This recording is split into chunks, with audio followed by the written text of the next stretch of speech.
السلام علیکم my dear students of E square school system. Urdu کی 8ویں کتاب کے اگلے لیکچر کی طرف آپ کو لے کے چلتے ہیں.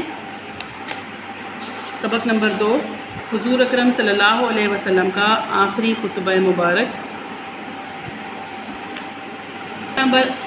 صفحہ نمبر 8 کی سرگرمی کو ہم حل کریں گے. صفحہ نمبر 8 کی سرگرمی میں پہلے میں آپ کو کتابی عملی سرگرمی حل کر کے بتاؤں گی اور ساتھ ہی آپ کو تفہیم کے سوال جواب کروائے جائیں گے. تفہیم کرنے سے پہلے کتاب کی عملی سرگرمی دیکھیں. کالم الف کو کالم بے سے ملانا ہے.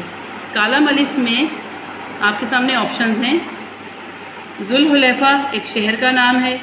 انسانی حقوق کا دستور اولین. بالارادہ قتل کی سزا. سب سے پہلا خون جو حضور صلی اللہ علیہ وسلم نے معاف فرمایا. اللہ کے نزدیک قابل احترام. ہدایت کی ضامن 2 چیزیں. کسی وارث کے لیے وصیت کرنا.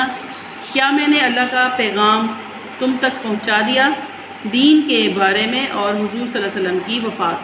اب ان کو اگلے کالم سے ملانا ہے.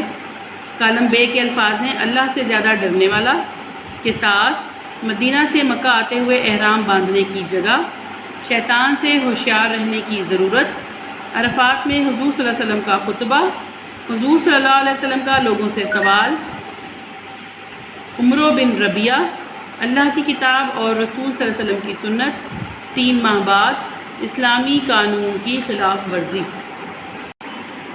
اسٹوڈنٹس، کالم الف کے تمام جتنے بھی آپ کے بیانات ہیں ان کو کالم بے سے ملانے کے لیے میں آپ کو بتاتی ہوں کہ ذوالحلیفہ، اس کالم الف کو کالم بے سے ملائیں. ذوالحلیفہ اس جگہ کو کہا جاتا ہے جہاں مدینہ سے مکہ آتے ہوئے احرام باندھا جاتا ہے. مدینہ سے مکہ آتے ہوئے احرام باندھنے کی جگہ ذوالحلیفہ. انسانی حقوق کا دستور اولین. عرفات میں حضور صلی اللہ علیہ وسلم کا خطبہ. میدان عرفات میں حضور صلی اللہ علیہ وسلم کا خطبہ. بالارادہ قتل کی سزا ہے قصاص. سب سے پہلا خون جو حضور صلی اللہ علیہ وسلم نے معاف فرمایا وہ تھا عمرو بن ربیعہ کا. اللہ کے نزدیک قابل احترام، اللہ سے زیادہ ڈرنے والا ہے. ہدایت کی ضامن 2 چیزیں ہیں: اللہ کی کتاب اور رسول صلی اللہ علیہ وسلم کی سنت. کسی وارث کے لیے وصیت کرنا. کسی وارث کے لیے وصیت کرنا اسلامی قانون کی خلاف ورزی ہے کیونکہ ان کا حصہ متعین کر دیا گیا ہے.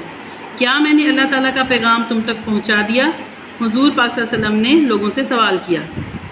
دین کے بارے میں شیطان سے ہوشیار رہنے کی ضرورت ہے. حضور اکرم صلی اللہ علیہ وسلم کی وفات آخری حج کے 3 ماہ بعد ہوئی. کالم الف کو کالم بے سے ملا دیا گیا ہے. آپ بھی اپنی بک پر اس ایکٹیویٹی کو اسی طرح سے کریں. اگلا سوال ہے: حضور اکرم صلی اللہ علیہ وسلم کے آخری حج کی اہمیت کے بارے میں لکھیے.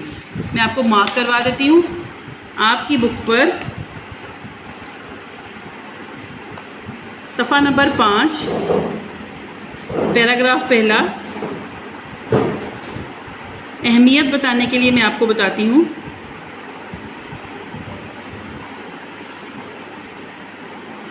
عرب کے تمام قبائل اسلام قبول کر چکے تھے. اگر کوئی قبیلہ مکمل طور پر مسلمان نہیں بھی ہوا تو اس میں چند افراد ایسے ضرور تھے جنہوں نے اسلام قبول کر لیا تھا. البتہ یہودیوں، عیسائیوں اور آتش پرستوں کی مختصر آبادیاں کہیں کہیں اپنے مذہب پر قائم تھیں، لیکن وہ اسلامی حکومت کی بالادستی کو تسلیم کرتی تھی. اس لیے اب وہ موقع آ گیا تھا کہ لوگوں کو ایک جگہ جمع کر کے اسلامی تعلیمات کا خلاصہ ان کے سامنے رکھ دیا جائے. سوال ہے کہ آخری خطبے کی اہمیت کیا تھی؟ اہمیت یہ تھی کہ لوگوں کو ایک جگہ جمع کر کے اسلامی تعلیمات کا خلاصہ، سمری ان کے سامنے رکھ دیا جائے. اس کے علاوہ صدیوں کے بعد یہ پہلا موقع تھا کہ جب حج مکمل اسلامی طریقے سے اور اپنے صحیح وقت پر ادا ہونا تھا. لوگوں کو حج کے آداب اور احکام کی تعلیم دینا اور ان کی تربیت کرنا ضروری تھا. چنانچہ حضور اکرم صلی اللہ علیہ وسلم نے خود حج پر تشریف لے جانے کا فیصلہ فرمایا.